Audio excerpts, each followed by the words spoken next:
It was a warm summer morning in Belleville, Ohio, a quiet countryside known for its sprawling fields, wooden barns, and the steady clip-clop of horse-drawn buggies. The Amish community here lived in peaceful rhythms. No phones, no electricity, just faith, family, and farming. Among these traditional homes stood the Miller homestead, whitewashed walls, a wraparound porch, and the smell of fresh bread always wafting from the kitchen. Neighbors greeted each other with quiet nods and gentle smiles. Everything about this place whispered of a simpler, slower time.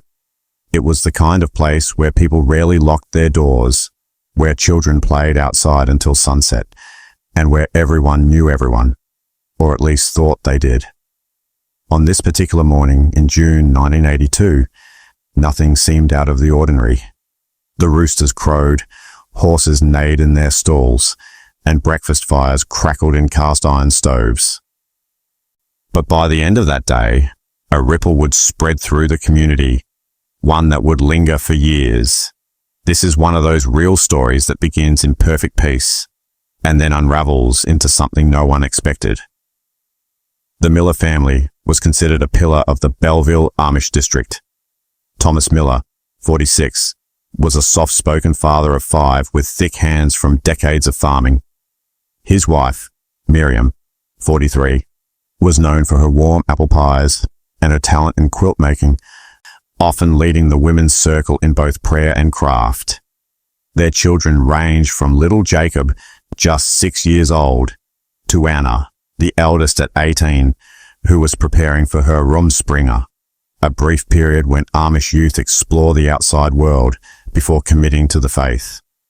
The Millers weren't just respected, they were beloved.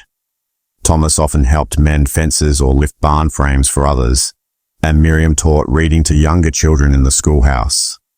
Their farm ran smoothly. Their garden always seemed to bloom first, and their barn-raising events brought out the whole community. In short, they represented what many saw as the best of Amish living: faith, humility, and strong family values. So when something went wrong with the Millers, it didn't just shock their neighbors, it shook the very foundation of everything they believed was safe. This wasn't just any family. It was the heart of Belleville. Like most Amish towns, Belleville functioned on routine: sunrise chores, midday gatherings, and silent evenings filled with lantern light and scripture. But what many forget is that communities that look most peaceful on the outside can sometimes carry the heaviest secrets. Beneath the polished wood of chapel pews and the comfort of daily rituals, small fractures had begun to show. Whispers about forbidden books, questions about leadership, and subtle tensions between families had slowly built over time. Nothing loud. Nothing dramatic. Just uneasy silence. The Miller family, though outwardly perfect, may have sensed this growing unease. Thomas had grown quieter in church meetings.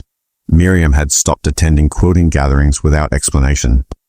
Even Anna had seemed distant, her eyes often fixed on the woods beyond their farmland. But no one pried. The Amish believed in privacy, in trust, and in leaving things to God, until something forces them not to. And on that morning in 1982, the first fracture became a break. In a place where everything was supposed to be understood without words, someone was suddenly missing. June 3rd, 1982, began like every other day for the Miller household. The cows had been milked, bread kneaded, and placed into the outdoor oven, and the children were preparing for lessons. Neighbors later reported seeing Thomas loading hay with his eldest son, Samuel. Miriam had waved at a friend who passed by in her buggy. Everything, by all accounts, appeared perfectly normal. Yet when 4 p.m. came, the time the Millers usually visited town for fresh grain and supplies, they never arrived. Calls at their home went unanswered, though no one in the Amish community used phones, so it took longer than usual for anyone to act. That night, one of the Millers' neighbors noticed that the lantern inside the home was still lit past midnight, unusual for a family that rose at dawn. When he knocked and received no answer, he looked through a window. The kitchen table was set, untouched. A half-eaten apple pie sat alone. The horses were still in the stable. Everything was in place, except the Millers. It was the last time anyone in Belleville would ever see them, at least for a decade. By the following morning, word had spread quietly through Belleville. The Miller family was gone. A neighbor, David Hostetler, had gone to check again just after sunrise and returned with the same unsettling report. The house was still untouched, the animals unattended, the beds unslept in. The Miller buggy was still in the barn, its wheels unmoved. There was no sign of forced entry, no broken locks, and no items missing. But the Millers, all 7 of them, had vanished without a trace. In the Amish tradition, authorities are rarely involved unless absolutely necessary. So the community gathered their elders first. They prayed. They searched the fields. They knocked on every neighboring door. But by the end of that day, there were no answers. What disturbed the elders most was the real story behind the details. No one had ever known the Millers to travel without word. No one ever disappeared from this community. Not like this. It was the kind of disappearance that didn't make sense. And yet, everyone knew something dark had crept into their quiet town. 3 days later, after the pressure from the youngest Miller daughter's English friend, a non-Amish girl named Rachel, the sheriff of Knox County was finally called in. Sheriff Dean McAllister, a pragmatic man with decades of service, arrived and found the scene baffling. "It's like they got up and walked into the woods and never came back," he said. No footprints. No broken fencing, no signs of struggle, a perfectly made bed, a warm oven, a family photo hanging crooked as if brushed accidentally. Investigators from outside the Amish world struggled with how to proceed. There were no bank records to check, no phones to trace, no cameras, no neighbors willing to speak at length. The Amish preferred to protect their own, even in mystery. Sheriff McAllister grew increasingly frustrated. "If something's being hidden," he warned, "it will come out in time." But time passed, and still, there were no bodies, no ransom notes, no messages, just 7 people gone. The outside world called it bizarre, but within Belleville, the pain was quieter and far deeper. As summer turned to fall and fall turned to winter, the Miller farm remained empty. Snow fell on the rooftops. The once flourishing garden wilted. The house was boarded shut, but every so often, someone would say they saw a flicker of light inside. A lantern. A trick of the moonlight. The stories varied, but hope lingered. Anna's best friend kept a diary, writing one line every day. "Today, I still believe she'll come back." But slowly, the community moved on. New children were born. Harvests were reaped. Sermons were delivered. The name Miller was spoken less and less. In private, though, the pain endured. Miriam's sister would still set an extra place at Sunday dinners. Thomas's old plough remained untouched in a neighbour's barn, out of respect. No one dared sell the property. The land sat still, like a grave without a marker.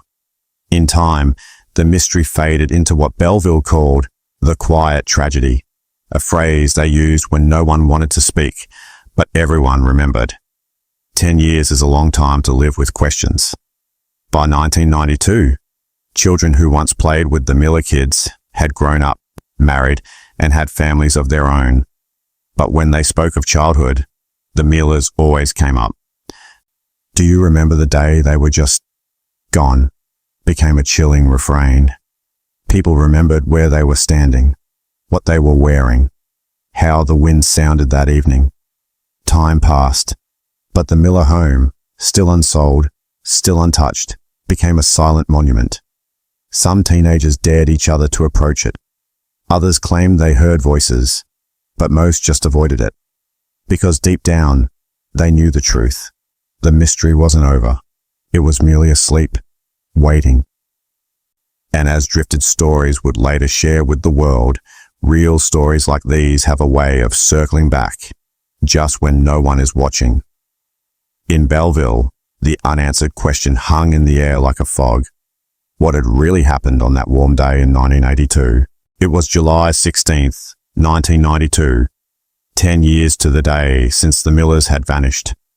Belleville's community gathered for an annual summer picnic by the river, something they'd continued without fail, even through grief. This year, it was quieter. No one spoke of the date aloud, but everyone felt it. That evening, young Eli Hostetler, now 19 and back from apprenticeship in Ohio, returned for the first time in years. As he walked the trail by the old Miller property, something caught his eye. A wooden carving, half buried in moss, tucked behind the barn. A bird, the same kind Miriam used to whittle with her father. Its wing was chipped, but a date was etched underneath. July 16th, 1992. Today, chills ran through him. It was impossible. The carving hadn't been there before. He brought it to the elders, hands shaking. Maybe it was left long ago, one suggested. But Eli knew better. It was freshly carved, and someone had been here. News of the carving reignited the town's curiosity. Sheriff Dean McAllister, now retired but still sharp, was invited back. He arrived with the same notebook he used in '82, pages weathered, but every detail still intact. He examined the bird quietly, then walked the property again. Same mud lines, no recent tire tracks, no boot prints, he said. But near the garden fence, he noticed something odd. A small footprint, barefoot, children's size, pressed just enough into the soil to be new. This doesn't match any of the photos I took back then, he muttered. The sheriff didn't share all his thoughts, but he left that night with one thing certain. Someone had returned. Whether it was a Miller, or someone who knew them, he couldn't say. But whatever sliver of peace the town had found over 10 years, it was gone again. Real stories, he reminded himself, don't stay buried forever. 3 days later, an elderly man named Henry Brubaker, once the Miller family's closest friend, arrived at the Belleville Chapel, holding an envelope. Inside, a photograph no one had seen before. It was a snapshot of the Miller family standing in front of the barn, but not from before they vanished. This one showed the children looking older. One was even wearing shoes that weren't Amish made. Henry said he'd received it anonymously, with no return address. The handwriting on the envelope simply read, "We are safe, but not free." Panic swelled across the town. Some believed it was a cruel prank. Others fell silent, praying. But a few, including Sheriff McAllister, saw something familiar in the photo's background. A mountain ridge, not native to Pennsylvania. "They're not dead," he said aloud, "but someone doesn't want them found." That single photo shattered the story they'd all accepted, and now the search was back on. The community's mood shifted overnight. Old wounds reopened, rumors resurfaced. Some claimed the Millers had joined an English cult. Others whispered they'd been taken by force, sold, hidden, lost. Belleville's elders called a private meeting. "If this is a warning," one said, "we must listen." But no consensus came. That night, Anna's childhood friend Rachel, now a young woman, stood silently outside the Miller home. She stared at the broken lantern hook on the porch and whispered, "What are you trying to tell us?" In town, the Drifted Stories community, still small, still anonymous, began collecting details. Someone had to tell the story, because stories like this, ones rooted in mystery, grief, and truth, didn't belong in silence. They belonged in light. In time, Belleville would learn more. But for now, the air was heavy again, with questions, the kind only real stories can ask, and sometimes answer. 2 weeks after the mysterious photo surfaced, a letter appeared at the church door. No return address, no postage, just folded carefully and sealed in wax. Pastor Grayson, who had served Belleville since the 70s, opened it in front of 4 elders. Inside was a single sentence written in dark ink. "Don't look for us. You won't find what you want." It was signed with the initials AM, believed to be either Anna Miller or Aaron Miller, the 2 eldest children. The town froze. This wasn't just a note. It was a warning. Sheriff McAllister analyzed the handwriting. Rushed but clean, likely written by a young adult. But what shook him wasn't the content. It was the paper.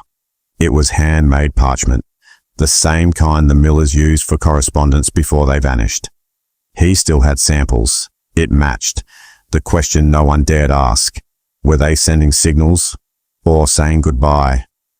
Rachel, Anna's closest childhood friend, couldn't sleep. That night, her memories flooded back. Giggling in the barn, racing through fields, and sneaking through the forest path to a nearby cabin they called the Watch Post. The adults rarely spoke of it, but she remembered how the Millers used it when weather grew bad or tensions in the community flared. Could they have escaped there before disappearing completely? The next morning, without telling anyone, Rachel hiked to the cabin. It was decayed, the roof caved in, but inside, covered in dust, was a wooden toy, a bird with a chipped wing, the same carving Eli had found weeks earlier. Rachel collapsed to her knees. "They were here," she whispered. "They came back." The clue wasn't just symbolic. It was proof. They had returned to their roots, if only for a moment. Outside Belleville, a Philadelphia-based charity had long supported Amish families with discreet aid. One of their directors, Margaret Lantham, had known the Millers before they vanished. Upon hearing of the resurfaced clues, she made an unannounced visit to Pastor Grayson. "The world doesn't understand what some families run from," she said cryptically. She hinted at tension between the Millers and an outsider family with legal influence. A threat whispered about in 1982, but never proven. Margaret offered to support an independent investigation, quietly, with no press. Sometimes the truth hides not in who vanished, but in who wanted them gone. Her words struck a chord with the elders. Belleville had always feared scandal more than sorrow, but now both loomed large. With each new clue, Belleville became more fractured. Half the town wanted closure. The other half feared what closure might reveal. Theories grew wilder. Some accused the sheriff of hiding facts. Others blamed rival Amish districts. Even Rachel wasn't spared. "Why now?" people whispered. "Why you?" Pastor Grayson tried to hold peace with scripture and silence, but the town no longer listened. Meanwhile, the drifted stories circle expanded. Strangers from nearby towns sent in their own letters, saying they'd seen glimpses of the Millers over the years. At markets, in barns, at distance. None confirmed, but none disproven. The story was no longer just Belleville's. It was becoming national. The mystery deepened, and with it, the emotional weight. This wasn't just about a vanished family anymore. It was about truth, memory, and the painful line between faith and fear. And like all real stories, it had only begun to unravel on a rainy Tuesday morning, just as the town's tension reached a boiling point. A stranger arrived. She wore a long grey coat and a blue scarf that barely shielded her pale face. She said little, but her eyes searched every corner of Belleville as if hunting for something long lost. Rachel was the first to speak with her. The woman introduced herself as Elise, no last name. She claimed to be a historian researching off-grid communities. But when she casually mentioned the Millers by name, Pastor Grayson took notice. "How do you know them?" he asked. Elise paused. "I met them. Once. In Montana. 1986.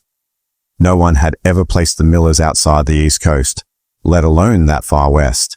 Elise offered no proof, just memories, Anna's voice, Elijah's stubbornness, Miriam's lullabies. She described them like family, but when asked where they were now, she said only, they moved on, for safety. Was she another drifter with a fantasy, or the first real thread they'd had in years? A strange behavior caught the town's attention next. A dog, old, muddy and thin, began sleeping on the steps of the Miller house. No one recognized it. Yet each evening, it returned and curled up by the broken fence. Sheriff McAllister, skeptical at first, scanned the dog's ear for tags. There was one, barely visible. MM 1981. Miriam Miller, the matriarch. Shock rippled through the town. Could this be the same dog from a decade ago? Impossible.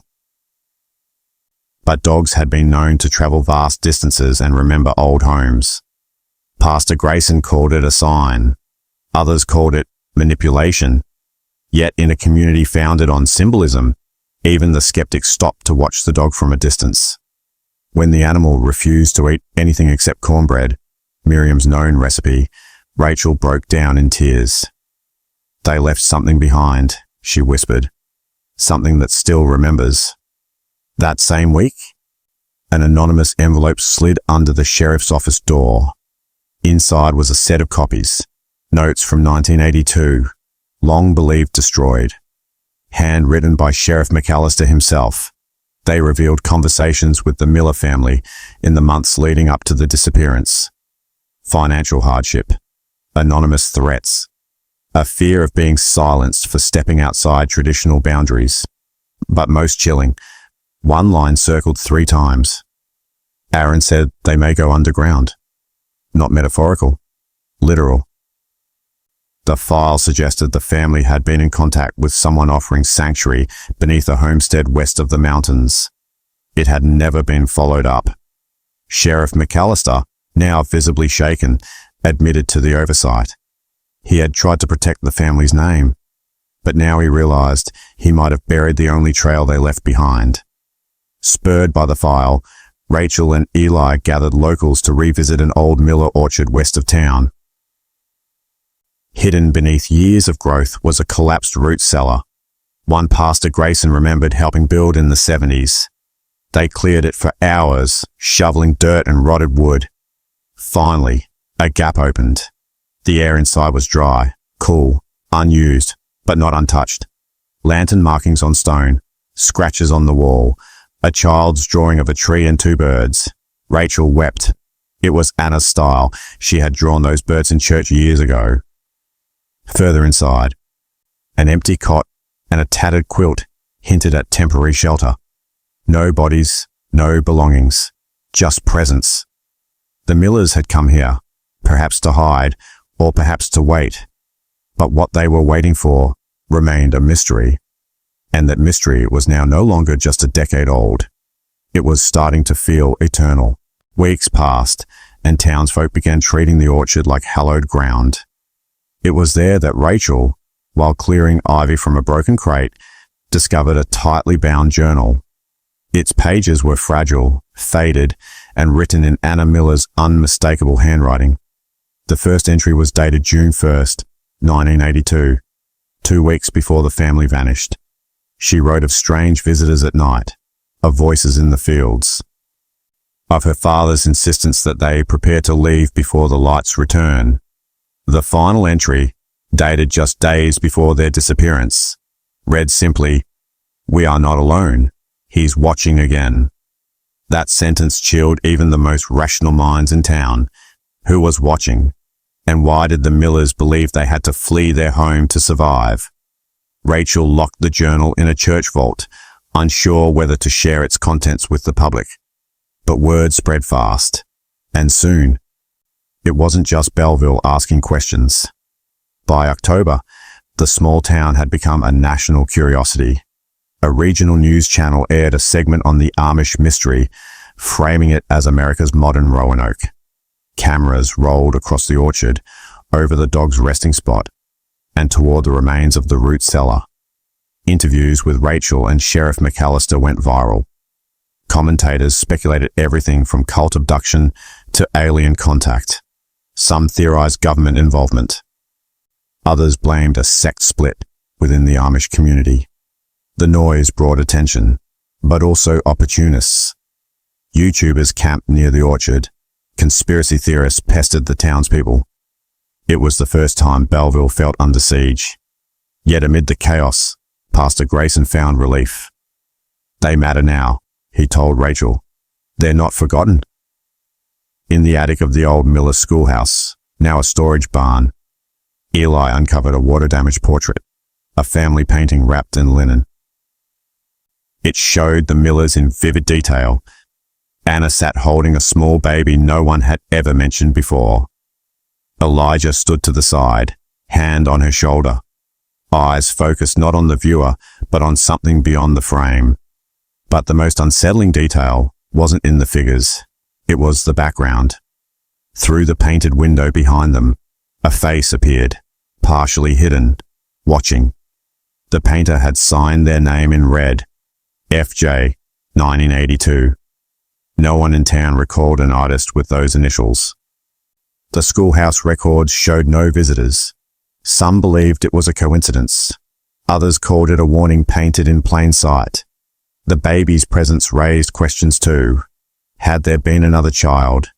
If so, where was that child now? A month later, Rachel received a letter addressed to the daughter of Belleville Church. Inside, on yellowed paper, was a short message written in cursive. "You were right to keep digging. The baby lived." He remembers. It was unsigned but postmarked from Missoula, Montana, the same place Elise had claimed to meet the family years earlier. Sheriff McAllister followed up with the local authorities, but there were no leads. No one by the name Miller had ever filed documents there. Yet when Rachel looked closer at the envelope, she noticed something odd. A thumbprint in wax. Beneath the impression were two initials, almost invisible. A.M. Anna Miller. It couldn't be. Or could it? The story was no longer about a disappearance. It was about a legacy, one that someone, or something, was still trying to protect. In the spring of 1994, during Belleville's annual faith revival, a man no one recognized stepped into the back row of the tent. He wore plain clothes, the kind Amish men might wear, but without the signature hat or beard. His eyes scanned the crowd like he was looking for someone, or something. Rachel, working the hymn books, was the first to notice. When Pastor Grayson approached him to offer a welcome, the man whispered, "I've already been welcomed. Long ago." He left before the final song.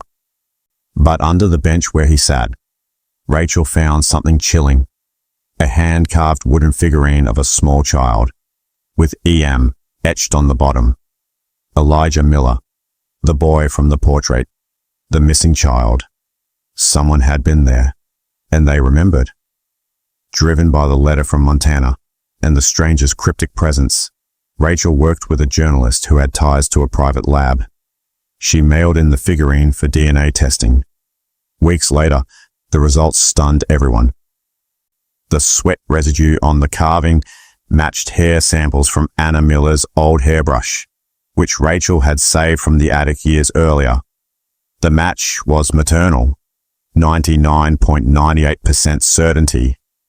That meant someone connected to Anna had handled the carving, and recently, the baby had survived. And now, as a young man, he might be out there, watching, carving, remembering. The revelation didn't just shake Belleville, it made the Millers more than a memory. They were now part of a living mystery. Late one August night, Rachel revisited the orchard alone, unable to sleep after reading the lab report for the 5th time. A full moon cast long shadows through the trees. She paused by the old cellar, now sealed. Then she saw it. Fresh footprints. Not animal. Human. Barefoot. Leading away from the cellar toward the woods. She followed them, until they stopped abruptly at a tree with a crude mark burned into its bark, a triangle intersected by a circle. It was the same symbol that had been drawn in the back pages of Anna's journal, a symbol no one could ever explain. Until now. Rachel whispered aloud, "Elijah?" But there was no answer, only wind rustling the leaves above. 2 weeks later, a Belleville trucker passing through western Montana called into a late-night AM radio show that specialized in the paranormal. He described picking up a young hitchhiker just outside of Missoula.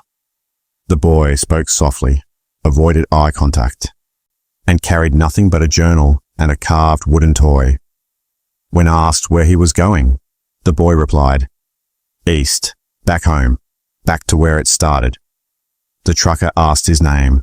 The boy smiled faintly and said, "I'm just trying to remember." The next morning, the radio station received dozens of calls from Belleville listeners who had tuned in. Rachel called the host personally, but by then, the boy was gone, just like his family. Gone, but maybe not lost. Rachel waited. Every Sunday, she walked past the orchard. Every Friday, she checked the post office. Every time the church bell rang, she looked toward the road. But Elijah never came. No one with that name ever entered Belleville again, not publicly. Yet Rachel believed he had. The woman who ran the general store saw a silent young man board a tin of oats and asked about the old Miller farm. A local boy once saw someone kneeling by the old dog's grave. But no one ever got close enough to ask. The reunion never came with hugs or tears. It came with symbols, carvings, and whispers left behind. The kind of reunion only real stories carry, subtle, sacred, unfinished. As years passed, the mystery of the Millers became more than a tale. It became a piece of Belleville's identity. Teachers used the story to teach journal writing. Pastors referenced it in sermons about faith and doubt. Campfires turned it into a ghost story. But underneath the dramatization, the truth lingered. A family vanished, and a boy may have returned, quietly, only to disappear again. The journal, the painting, the carved figurine, these artifacts remained at the Belleville Town Archive, protected but not explained. Drifted stories, the local librarian joked one day, seem to be the only kind we're left with. Rachel smiled when she heard that, because that was exactly what this had become, a story that never truly left. In 2022, on the 40th anniversary of the family's disappearance, townsfolk held a small vigil at the orchard. As they lit candles, Pastor Grayson, now in his 80s, led a prayer. When they returned to the church, they found something left on the altar. Another wooden figurine, this time of a woman in prayer. Underneath it, burned into the wood, were the words, "We were never gone." There were no signs of forced entry. The alarm had never tripped. The cameras hadn't caught a thing. Just like the family had disappeared quietly, so too had someone returned. Whether it was Elijah or someone else remained a mystery. But the message was clear. The Millers hadn't been erased. They'd only been hidden until the world was ready. Belleville changed. The orchard grew quiet. The cellar was filled in. Rachel eventually passed away, leaving behind her notes, her records, and a belief that truth always finds light. Today, the Miller story isn't taught for the mystery. It's remembered for its persistence, for how one woman kept asking, long after the world stopped listening. The story is now archived online, shared in podcasts, and even whispered into documentary scripts. Real stories, one producer said, are never solved. They echo. And as long as someone listens, they remain alive, like this one, like the child with the journal, like the fingerprints left on a wooden toy. This is Drifted Stories, and some stories don't need an ending. They just need to be remembered.